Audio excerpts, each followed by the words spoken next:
Wait. Wait a second. No need to adjust. There is something wrong with this sound. There we go. There we go. There we go, Chris Walker. Yeah. No need to adjust your speakers or your phone. Sound check 1 2. You are hearing the sounds. Just let that beat go with you for a minute.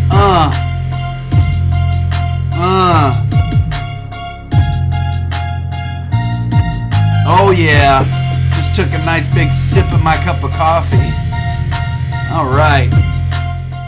Here. The simple things in life. Right? Man, I love my production value. How I just fade that music out instead of just pressing pause altogether. Damn, I'm getting gooder at this. So, yes, this is, obviously, it's a podcast. And no, I'm not an idiot. I do know we have yet to start our fantasy baseball season. Trust me, I know. And so does my pillow. And what do I mean by that? It's holding all my fantasy baseball tears. With me, socially distanced from me and on the phone is Christopher Walker. Chris, say hi to everybody. Hey. Hey. Got back from a kayak trip. I'm feeling pretty relaxed. Yeah, those things, I do love being on the water, man. Certain types of water, calmer water. You put me out in the middle of the beach or the ocean. Yeah, I'm probably not doing so well. Ask Reader, Eric, and Shane. Dramamine, who needs that? All right, so first off, man, how you doing, man? How's this social distancing working for you? Has cabin fever set in yet? Obviously, it doesn't sound like it has. I mean, for me, nah. I'm kind of a homebody. I think if anything was giving me anxiety, it would be like the panic and the world events and everybody making ends meet, family members, that sort of thing. Yeah, Ray and I had a brief discussion about that. I won't get into too much of detail about what we were talking about, but just given my history and what I used to do, and I'm sure a lot of other people are well aware of the instability of humanity, and I think the ice is going to start cracking pretty soon, and who knows? If my Are you glad that you're not a police officer right now? I honestly I count my lucky stars, because I look at those guys now and I really just, with honestly, like, amazement, curiosity, like, I wonder what they're doing, like what they're being told in their startups. I was told by a few deputies that I still keep in contact with. They were told a couple weeks ago, and no, this is not, go out there and fucking turn I-95 into your, own personal NASCAR track. But for the most part, these guys are told, like, look, we have no idea who could have this and who's traveling around, and what's one of the biggest things that, like, if you were to come in contact with somebody that might have this, they're being told not to do traffic stops because they may have it. You walk up to their window, you're in close proximity, you're being asked to be handed stuff. You don't have your bottle of hand sanitizer on your opposite gun hip. So, you don't need, you don't have the opportunity. Then you go back to your car and, they're basically being told, kind of let them go. Like, unless they're doing an ungodly amount of speed, we're not doing traffic. Now, I don't know what FHP's been told, but I think the other thing is that they, like what I just said, they see the writing on the wall. And if, as long as this thing maintains and continues of not going to work, that's more and more time in between paychecks and being able to, even get out of the house and do the simplest of things, to, enjoying things. And the last thing that they need is somebody within their department getting sick and having a quarantine, because that's another body that they're going to be down for support when the proverbial shit hits the fan. So, that's just a little PSA announcement. Speed all you want, motherfuckers. But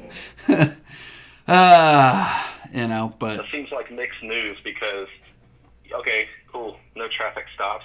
That was always annoying. Mm-hmm. But now that there's going to be more emphasis on, hey, let's make the stops where we need to hold somebody at gunpoint. Yeah, right. That's a safe distance. Yeah.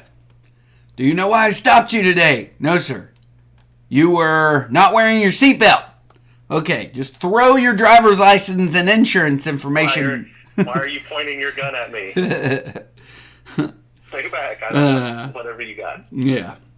All right, so if you're all right, we'll leave that conversation. We'll put a pin in it. And who knows, we might never come back to it at all. So there's no really consistent order with this. I just wrote some stuff down. First of all, are you staying in connection, or do you have a source, and maybe you might have one that I don't have? I still want to hear and talk about baseball.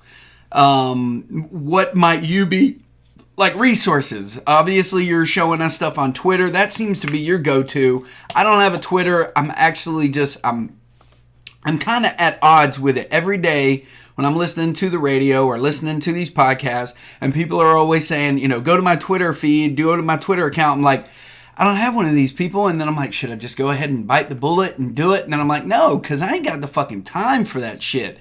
I barely even get on Facebook as it is. I'll just wait for somebody to send me something interesting, or hell, it might not be important. Facebook's not where it's at. Twitter is where it's at. Twitter's where it's at. All right. Yeah, because Facebook's for keeping in touch with your family members. Twitter is for on-the-minute news, updates. There's a lot of examples of where the players themselves are breaking news on things. And number one, there's a lot of players who are freaking awesome. They are just awesome personalities. And if we didn't have Twitter, they wouldn't be able to showcase that personality. Trevor Bauer is a perfect example. We were seeing a couple of weeks ago, actually it's more than that. Wow. Spring training felt like yesterday, but anyways, he was literally telling people what pitch he was about to throw, and it was the most amazing. I don't know whether he was trolling. It was hilarious. And he was mic'd up for it, so he knows that he was heard. It was awesome. Yeah. Just the kind of thing that you want to see in spring training, where people are kind of having fun, and I kind of like it. He's like, well, shit, if people are going to know what pitch I'm throwing, I might as well get some practice in telling people what pitch I'm throwing. I did hear about that. I thought it was, I have yet to actually dive into that video, but I did hear about that. I thought it was pretty funny. So other than Twitter, are you utilizing any other baseball podcasts or anything like that? I try to stay away from baseball podcasts. I'm not very good with the auditory. I don't take in information that way very well. I tend to be a visual person. I tend to read a lot. I recommended a Fangraphs podcast to you, the one with Paul Score. That's pretty good. And what I like about them is they talk about specific players, and they get in depth. If a particular player has a wide range of average draft positions, they'll ask, okay, why? And then they'll talk about some of the major points, get in depth about teammates and what could cause them to have a great season or a bad season. I always like that kind of, to stage the conversation that way. Right. I not just fantasy related. I listen to Buster Olney's the Baseball Tonight podcast. So when the season normally starts, he would do one a day. So he's sticking with that and doing one a day. The only time he doesn't do it is on Saturday and Sunday. Him and his producer are doing it from obviously their houses and then uploading it to, wherever you get your podcast subscriptions. So check that out. I think I heard some good. He's not really focused on just staying up to date. He's actually going and getting retired baseball players talking about previous baseball games and stories. And I heard a great story the other day. Probably one of the best interviews I really enjoyed. And I completely forgot about this baseball player, Shane Victorino. Do you remember him? Yeah, the Hawaiian dude. Yeah. The hitter for the Phillies. Yeah, I didn't know he had a nickname. And I didn't know he was from Hawaii. But, man, I think it was from like Wednesday or Thursday's podcast of this previous week. If you got a second, if you got like 30 minutes, man, plug that thing in and listen to it. I mean, Shane is, really good, and he hit like a really big grand slam off of CC Sabathia in the World Series or a championship series or something. Just everything that he talked about was awesome. And then I heard another great story from, I guess, a 1994 Chicago White Sox, I believe, and Cleveland Indians baseball game where Albert Bell's bat was confiscated by the umpires for it being corked, and how that baseball bat was retrieved from a locked umpire's room is pretty hilarious just listening to it. So no, I do not work for Baseball Tonight, but that is a good ad for Baseball Tonight, so I would go check it out, man. It's just, it's something, honestly, to... Man, I heard Buster Olney talking about the recent Hall of Fame vote. Speaking of which, Larry Walker got in. Yeah. He's been waiting for a minute. Yep. A lot of people held it against him that he played for the Rockies for so long. Yep. Inflating his numbers and whatnot, but I tend to think he's a very deserving player. Yeah. I also think that there are some people that, need to get in, like Roger Clemens and Barry Bonds. What they did for the game of baseball and while they played, it's time to get frozen on this shit and let it go. I think even if you look at their career before they were suspected of juicing, I think that by its own stands up as Hall of Fame careers, particularly Barry Bonds. Yeah. Barry Bonds was a Hall of Fame player before he started juicing. I agree. So now with all this that's been going on, in the world today, the current event, in case you've been living under a rock, which has been probably the best way to live, and who knew because of today's, shit going on. Do you think that what we were talking about before all of this is now not going to be an issue if the season starts? And I'm referring to the Astros. And by the way, we haven't really talked about the Astros at all, like ever, like you and I have, but not on here. So I'm actually interested in diving into that for a minute. But given everything that's been going on and the fact that we're all craving baseball, do you think that what the Astros had done, and also I'm going to add in there, I don't know if you read that Rob Manfred actually has finished his investigation with the Red Sox, but given the current... Yeah, but he's not announcing it yet. Right. So you did read it. So I did, and I find that it's like Rob Manfred plays politics with this shit sometimes. I would agree. He is purposely withholding his decision so that, because you got to keep in mind what he wants to do. He wants to bury this. Yeah. This is why he made the decisions that he did with the Astros.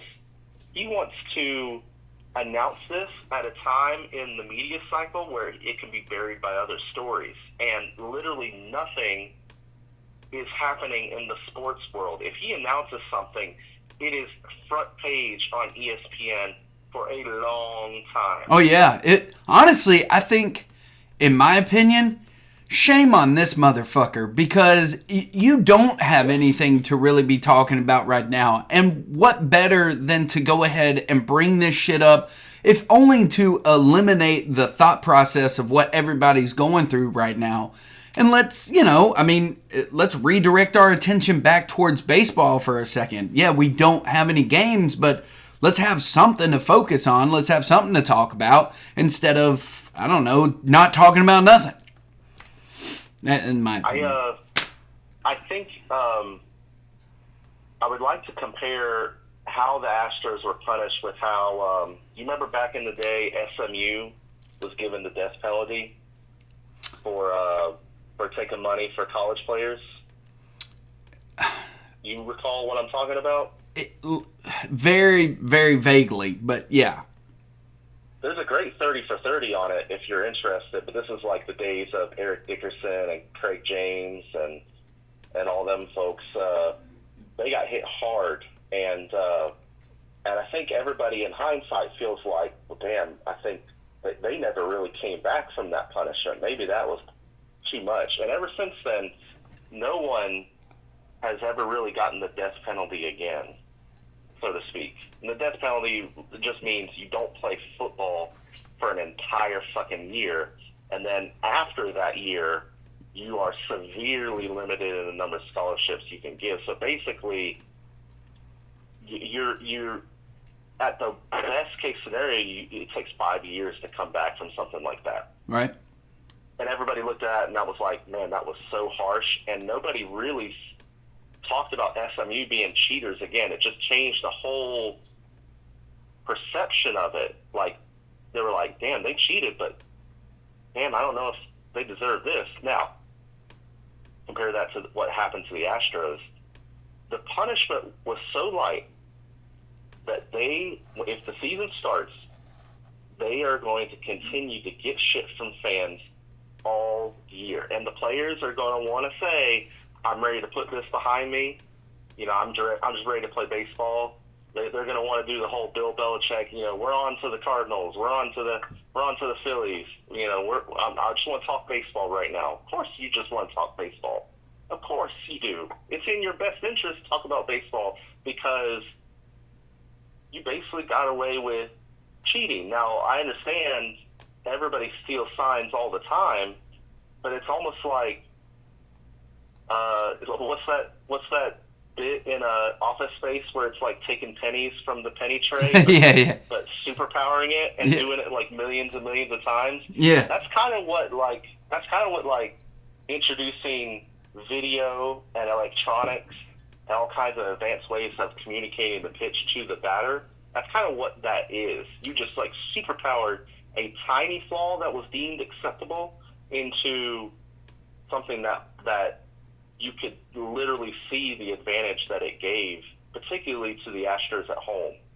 I can actually send out some links to show the differences between home and away for Astros batters is enormous.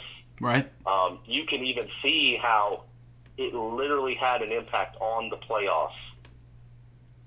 I don't doubt it. Because it wasn't punished enough, it's never going away. Like with SMU, it went away quick, and it never came back. Nobody's ever talking about them cheating again because they got theirs and then some. It's never going to go away for the Astros. Yeah. It's going to be a discussion when it comes to Hall of Fame considerations 15, 20 years from now. Oh, yeah. People will always talk about it, and that's because of the failure of Rob Manfred to take serious action. And I can say that because commissioners in the past have taken serious action. If you go watch Ken Burns' baseball documentaries on the Black Sox scandal, that motherfucker took serious action. Oh, yeah. Pete Rose, that's serious action. I had to, I had no frame of reference when I've heard that being said, so I had to look it up. So, refresh me again. So, it's basically these White Sox players that were playing in the World Series, they were given money from outside interest people that were basically betting on baseball, and they threw the game, correct? Correct. Okay, yeah. And, yeah, I mean, shit. But going back to something I said when I mentioned Shane Victorino, that was a point that was discussed. Dude, his stance on it was, you could tell that he, obviously being a previous player, oh man, it was spot on. He basically just said the 2017 season, despite what other people may their opinion is, it should have been a wash. He should have went back and said everything that happened in that entire season, we're going to just toss it out. The championship season, he's like, because it wasn't just at the home games for the series. He's like, did they not do this like all 81 games at home? He's like, maybe you could say, okay, it wasn't 80, it was 75, but every team that played those guys were cheated when they played them at home. And they should strip them of the entire 2017 season altogether. And he even went to further to say, I'm friendly and have relationships with those players. And he's like, there's no denying that those guys are hell of a baseball players. But the bottom line is they made a huge error and they cheated the game of baseball. He's like, he even said about, yes, sign stealing has always been a thing. But when you go to the extent of using the technology of it, and it's almost, it was almost infallible, just how their system. And he's like, that's where it was different. He's like, when they're sign stealing before technology, there's a human element to it. And there can always be a signal about the signs and therefore throw confusion, and where you might think that it was supposed to be this, and that base runner was like, okay, it's going to be this, so you could steal on this one, and it was transferred or given incorrectly, like your sign was misinterpreted, then that base runner on first or second stole base, and they were like, idiot, and they were thrown out at second. And he's like, so then you kind of just like shrugged your shoulders and was like, okay, yeah, whatever. But anyways, again, back to that. Well, okay, to a very specific point, it's impacted the careers of Clayton Kershaw, Aroldis Chapman. It's literally cost them money. Yeah. And a lot of people are saying, I saw that picture of the cup, of the picture of Mike Fears, and it said, snitches get stitches. Yeah. That's totally not the same thing. First of all, snitches get stitches is talking about the cops. Whereas this is a scenario where it's more similar to a scab breaking ranks with a union that's going on strike. It's more similar to that. You violated the solidarity amongst all the players. The players are pissed. Oh, yeah. There's some self-serving reactions from some players, no doubt, but it's not just Dodger players or Yankee players that are pissed. All the players are pissed. For that reason. Sorry, I didn't mean to cut you off. I was talking. No, I think it was you. Correct me if it wasn't you, but I brought up the fact. Okay, I went to the level of, all right, yeah. There's that element of the players. Okay, you cheated them. There was the element of you cheated an organization out of possibly being in the World Series over you. Therefore, you've taken money from that organization. They get funds. They get ticket sales. They sell merchandise from going to the World Series or the Championship Series. Therefore, you've taken money from them. Then you go down, you've taken money from, the bets, Vegas and betting lines and stuff. You've manipulated that. Dude, if I was a bettor, and had placed a large amount of sums of money on the World Series and I was cheated out of that, dude, do you, some of these people, I can't imagine. I mean, there may or may not be a case of it or something, but there may be suicides that have been made and successful because of the amount of money that may or may not have been bet on the opposing team during that World Series. That's a huge, that's an issue. And then I brought it down to just our level. And I think I had pulled it up. Maybe, again, was it you that I had this conversation with? Might have been. where I brought it to a about fantasy people level. killing themselves over the Astros, but Well, but I brought it to the fantasy level. Like, okay, we compete at this. I remember that Okay, conversation. yeah. So yeah, I didn't bring up the last time the death rate or whatever in the. But when you bring it to a fantasy level, okay, who had Astros People players want money. that year, and who won the 2017 championship of our year? All right, so for those in the league, we literally went, okay, well, who won the championship in 2017? Oh, Reader won the championship in 2017. Let's go look at his roster. Yep. He only had, like, George Springer, and that was it. Yeah, it was, yeah. We thought we were on to something. Yeah. We were like, oh, Reader, your championship is null and voided, bro. No, Reader, it's still yours. Good job. But just to break away from our little world and bring it into the fantasy aspect and the fantasy world altogether, there's money being exchanged in that. We're one of the, we're a league that doesn't require money, that you don't have to pay dues. And there's also the betting aspect of FanDuels and placing money on that fantasy level of who's going to hit a home run. And, and you break all that down and people lost millions of dollars. I would probably dare to say in the entire realm of the baseball betting community, fantasy community, billions of dollars. And they're just being like, we're sorry, but can we talk about this season? I totally agree with you, man. He fucked this up 7 ways to Sunday. And he's about to do the same thing with the Red Sox. I couldn't agree more. Exactly. He's already screwed it up. It all completely on Alex Cora and absolve everyone else. Oh, sure. And not to mention what I was saying, he's already screwed it up because he has the information, his quote-unquote probably penalty or whatever, and he's just sitting on it, waiting. Yeah. And, when he puts it out there, the season, if there is one, is going to start. And we're going to be more focused on the fact that there's baseball back than what the Red Sox did or did not do in order to win a championship.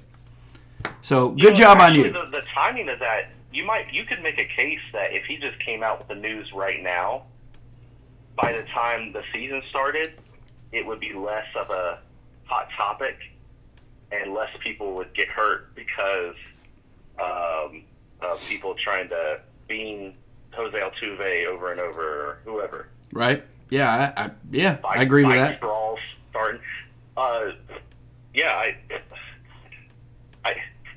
It's very comparable to how the steroid scandal was handled, where especially people voting for the Hall of Fame felt like the punishment, that they weren't punished correctly or they weren't punished at all. Therefore, they felt like they had to take matters into their own hands.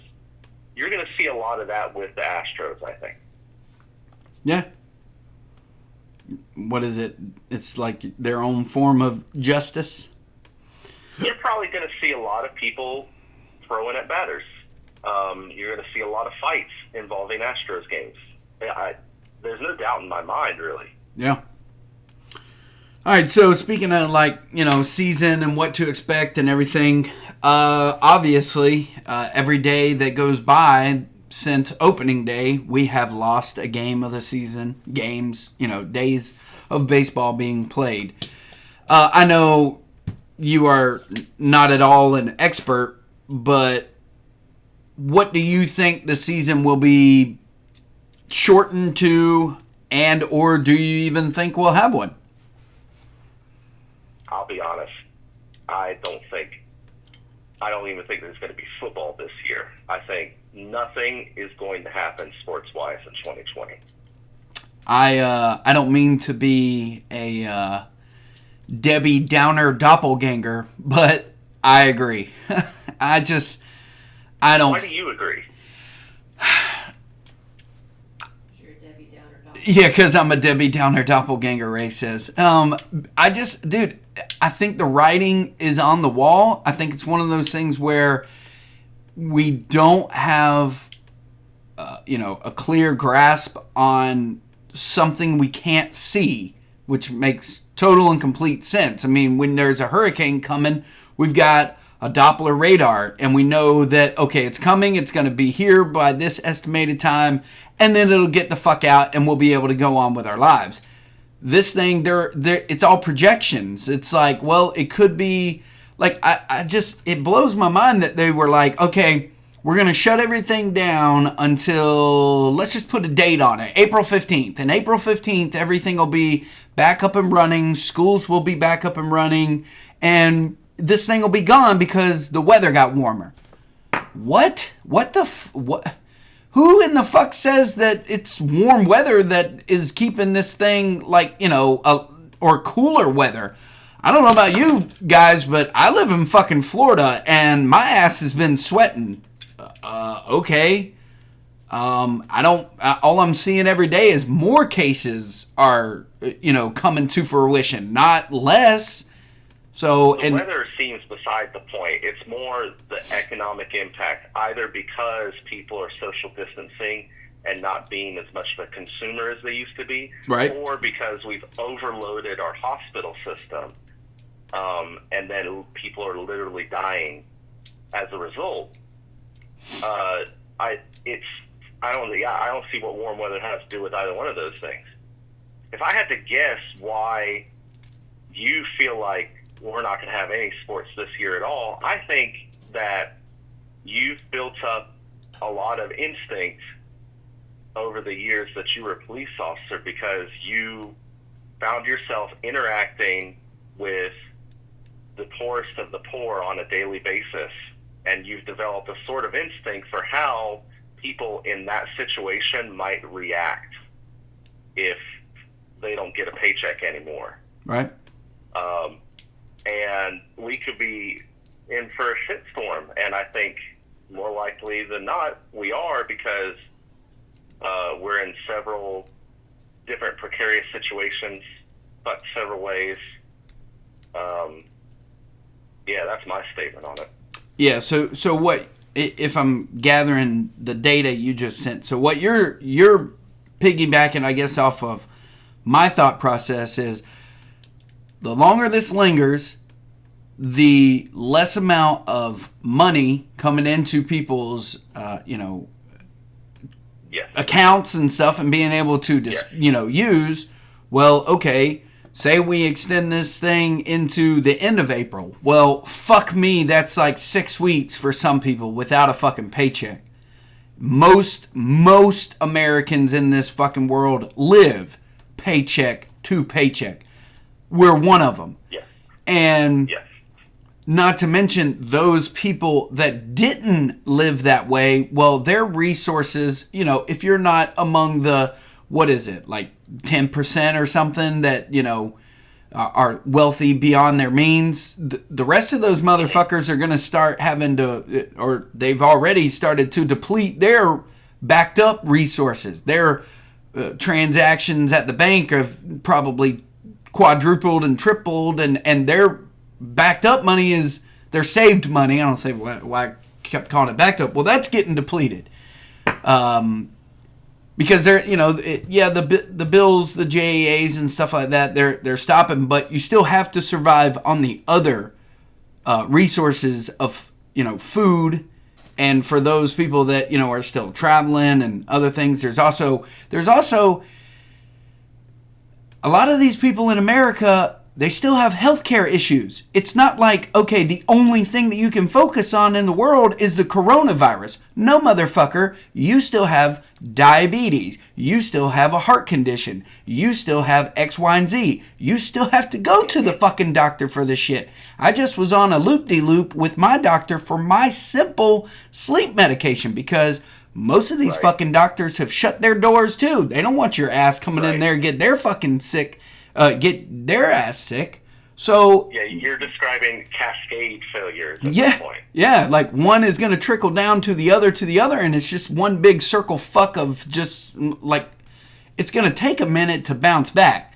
And then I go back to like my mindset, which, okay, I know we're not supposed to be really talking about this, but this is a podcast, and it is like somewhat indirectly related to fantasy baseball and sports in general. Do it. Dude, the thing that fucking pissed me off like beyond which, I mean, I understand that most people didn't have a huge grasp on the concept, and I get what NFL is trying to do, but you guys, you signed Tom Brady, okay? Oh, Tom Brady's going to win us a World Series.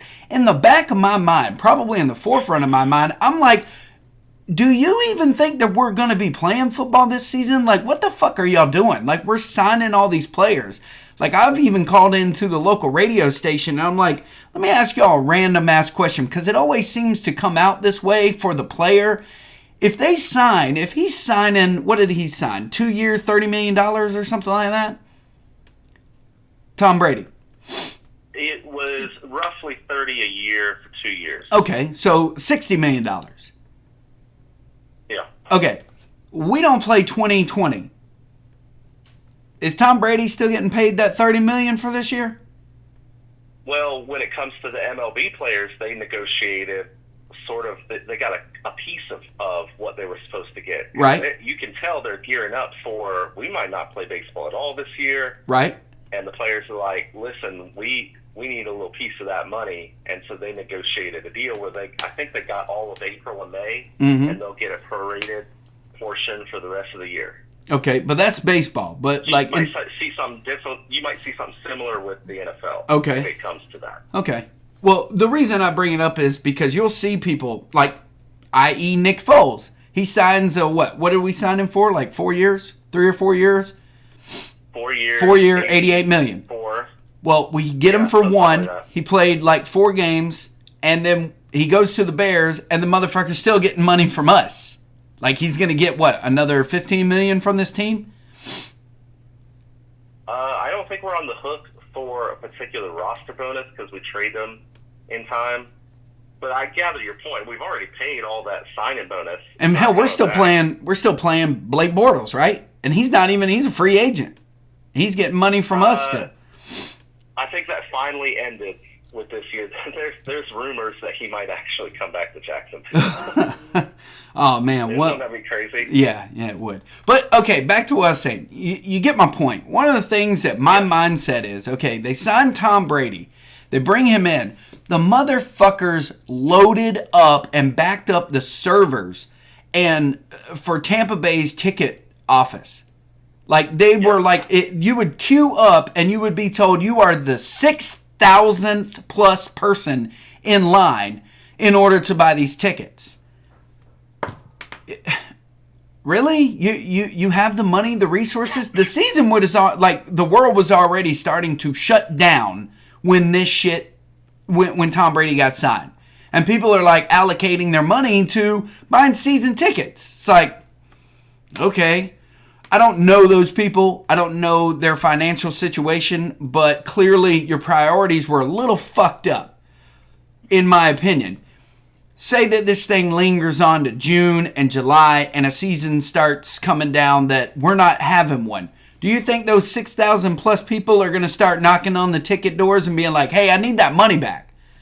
And then those people are going to be like, nah, sorry, man, you bought it, you paid for it, we'll give you 35% back of what you spent or something along those lines.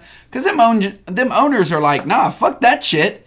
Y'all the dumbasses that thought that. We ain't got to return your money. How could we have predicted this? And, this is the mindset that you hear from these people all the time. Like, no, we're not going to do that. We're not going to return your money. We'll transfer you over to maybe the next season if all you got was, one season tickets or something like that. We'll work something out. But then that in and of itself, in my opinion, would start to create that little blip over there in Florida, Tampa Bay, people being like, what the fuck? And they're going to start rioting, bullshit, just yelling and rioting. Whew. I don't disagree. They care about your money. They care about you getting back to work. They don't care about your life. And when I mean that I think you said 10%, whatever it is, that handful of people that are actually making the decisions in this country, and I'm not referring to the government. No, I know what you're referring. You're referring to money, like the people with the money. Referring to the people actually making shit happen, affecting people's lives. Yeah. Oh yeah. And so you're witnessing a lot of those types standing around just watching things happen. They literally have the power to do something about it in very dramatic ways. And no, you know what? I'm just going to let all these small businesses die off because I can just gobble up all the assets after all this is done. Mm-hmm. It's good for my business. Yeah. We're going to have Starbucks at every corner. Not that we already had that. I just, I was throwing out a big company name. Who the fuck knows? You're not wrong. No, I didn't think it was. Sorry to get political, everybody. No, I mean, I opened that Pandora's box, and I don't think you got too political, in my opinion. I'll listen to you, man. The question was, the season obviously is shortened every day that we're not playing. What is, in your opinion, the likelihood, or what is your guesstimated how many games we're going to have, if any? And you answered it. You said you don't think you're going to have any. And I agree with you. I sit here every day and I'm like, I just don't think we're going to have any. I don't know.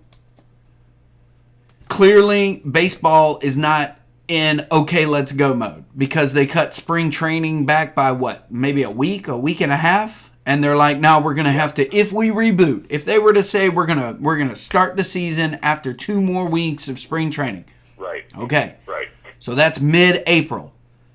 Right? Okay. And then name a player. Name any player, boom. They just contracted the coronavirus because they, whatever the fuck. Shutting it down again. And then they're going to be like, well, we're going to have to repeat again. So, there's a lot of unknown variables that are already present, which is the reason for the delay in the first place. And their projection of like a June start of the season, I don't know. It doesn't feel like that's a really good estimate. And, and then what are you going to do? You're going to start cramming in, double headers and possibly 7-inning games and stuff. And then I guess now let me pull it back a little bit. Let's just let me try to err on the side of I wouldn't say a best case scenario, but let me try to better the situation. Let's say Rob Manfred says, all right, we're coming back. We're going to play 90 games. That's roughly about a half a season. Little right. Over. But let's say we're going to play 90 games. How do you think that will affect fantasy? The boys at Yahoo are going to be really worried about how to adjust on the fly for something like that. I think, our league, for example, we got 10-team league. We had like a 9-week regular season and a 3-week playoff season. Are you okay with that? Yes, but I think I hear where your tone is and going in this in the tone of your voice. So you go ahead and I'll give you a thumbs up and say, yep, that's exactly why I would be like, Right. Okay, I'll give you an example. There's been several leagues that have had strike shortened seasons.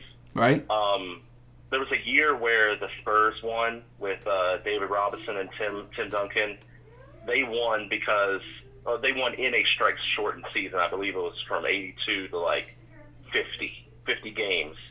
And there are some that still put a slight asterisk on that championship because they didn't have to go through the grind that some other teams did. Right.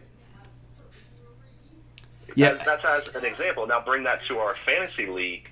Some might look at the 9-week regular season and 3-week playoffs as like, well, you didn't have to go through the grind. There are differences that are hard to measure. And they'll be like, oh, okay, you won the championship, but it was a weird situation. Right. It's not great all around for fantasy. In my, I guess, thought process of it is we would have to seriously look at an alteration again of moves and pickups because if you give me a 60 move list for 9 weeks, I'm going to piss some people off because, if you get an injured player, boom, I'm going to pick up the next healthiest guy on the roster, and there's a likelihood that he's going to be able to play. Like, what is the hiatus of being injured? It's normally, a couple of weeks, right? Like, give me a time frame here. For instance, like if an all-star batter goes down with the typical injury of, what is it, like a high ankle sprain or, and they're out for, 4 to 6 weeks? That usually, in a normal season, would give somebody some sort of, okay, I can roster this person on my DL, I'll pick up and just kind of alternate and see what I can do. But with a shortened season, well, that dude's not going to play. He's not going to be on there anymore. So therefore, it's, it makes for an interesting and honestly kind of just, if you, in my opinion, and I have this written down, pitchers dropping, this is where the pitching comes in at, like, in my opinion, the most crucial, because you're going to get bats. Bats are of surplus. Pitching has always been, or at least in the past few years, pitching is more of the platinum of our league. That's the highest in regards of fantasy value. There we go. I fucking spit that shit out. And we lost Sale. We lost Noah Syndergaard. Who the fuck knows is going to happen with James Paxton? Looks like Justin Verlander might be on the mend and able to come back. But when you start knocking off the aces of the league, let's say Garrett Cole gets out there, pitches 2 weeks, fucking, I don't know, blows his damn arm out or some shit. I don't know. There goes another pitcher. You could argue that the change in routine will affect pitchers' arms. Oh yeah. Most definitely. Also, from a fantasy perspective, if you have to play a shortened season like that, all of a sudden specific matchups are going to matter a lot more, because over a really long season, all that shit kind of evens out. Right. But if you have a 9-week season, and you just so happen to play a lot of left-handed pitchers, which might happen in over the span of a month or two, but over a whole season, it tends to even out, and you don't get those globs of same-handed pitchers at the same time. But if you do, in a shortened season, that helps certain batters more than it does others. I can tell you... That all of a sudden becomes a big deal. I can tell you this is another thing that I literally just thought of. And, okay, you're going to cream your pants with this, because this is going to make the relevancy of relief pitchers so much more valuable. I shit you not. And you already knew this. You're over there stroking it right now, dry dogging it, you dirty bastard. Because, okay, let's say Rob Manfred comes out and says we're going to play 90 games, and half of the season is going to be doubleheaders for the remainder of it. So, boom, 3 days, you've played 6 games. You guarantee yourself you are going to have a starting pitcher probably go 6, maybe 7 deep. After that, relief pitcher, relief pitcher, relief pitcher. And that new fucking rule... Go ahead. You see a lot of what the Rays and the Athletics did, and some other teams did, where they just have a lot of openers. Yep. And just relief pitcher days. You're going to see that. If there's so many doubleheaders in a week, you're going to see that in every second game of every doubleheader, where, you know what, let's just make it a relief day. Yeah. And that's going to make them like super more valuable and more relevant. So, I consider myself at a huge disadvantage with that, because I don't agree with that, and I'd have to switch my whole mindset of what I believe to be a value for pitchers. So you can count me out if that shit happens. But the other thing that I was thinking of with relief pitchers, in that aspect too, and I just fucking lost it. Damn it. Oh, no. That rule that just got implemented, they're going to have to hold that off. That 3-batter rule's got to be held off, because managers are going to be like, there's no fucking way that we are going to be able to manipulate this game around this bullshit when I can't fucking do it. I'm wasting arms. Like, every day we're playing a doubleheader. Just watch, Casey. Just watch. So one of the loopholes in the 3-batter rule is you can come out if there's an injury. Oh, yeah. Because see a lot of pitchers come up lame. And you know what? A lot of pitchers are playing through some kind of ailment because it's a fucking violent action on your body. Yeah. But you're going to see a lot of pitchers all of a sudden go, owie, I need to come out. My left index finger just isn't working like it should. I got to come out. That was easier when we had a 10-day injured list. Now we have a 15-day injured list again. You saw how the Dodgers were able to manipulate the 10-day. So my guess is if you have an owie and you have to come out in spite of the 3-batter rule, you better be going on the 15-day injured list. Otherwise, it's going to, raise some eyebrows. I can see with all this new, like, how baseball has relied so much on analytics and stuff, they are probably hiring people straight out of fucking Compton or some shit that have these algorithms that are built in to where you could be able to structure your roster and be like, all right, we got this relief pitcher in the minors, and we can call his ass up, set down this relief pitcher for so many days, bring this guy up, then we can rotate him out, put him down there, put him over here, manipulate the math of everything, because don't you, if you get on the injured list and you get sent down to the minors, you only have to be down there for X amount of days versus if you were on the major league roster for X amount of days, correct? Like, there is some sort of... Exactly. You see, I know my fucking shit, kind of, little sort of, so... these analytics are probably like putting in resumes like, y'all gonna need my fucking ass this season, so go ahead and hire me. So, oh man. So it definitely, I will say this, having said all what we just said, not to sound so much like, oh, we should just cancel the season and not worry about it. I will say this, if we play a fantasy baseball season, and given the shortened amount of season and whatever other obstacles that we have to overcome, whoever wins this shit, I am going to probably hail as the fucking guy. Like, you or gal, you fucking did it. I'm going to have to tip my hat to you because you were able to keep up with all that. Granted, it's 75% luck in my opinion, but you got lucky. You the man. Especially in a shortened season. Yeah. I don't. On that note, Casey, I gotta get some lunch, man. All right, man. Where are you going? I don't know. I try to support some local businesses around here. We try to do that as well, man. Try to keep them out from getting on the streets and start hooking. All right, man. Well, dude, this was a good hour, man. I appreciate it. This was well worth it. I totally, I might continue it just for a few more minutes after you leave, but I'm gonna play your ass out of here. Hold on one second. Let me program direct this. I guess this is your outro song because I don't really have one for you right this second. But Christopher Walker, thank you for joining me today on this fine Sunday.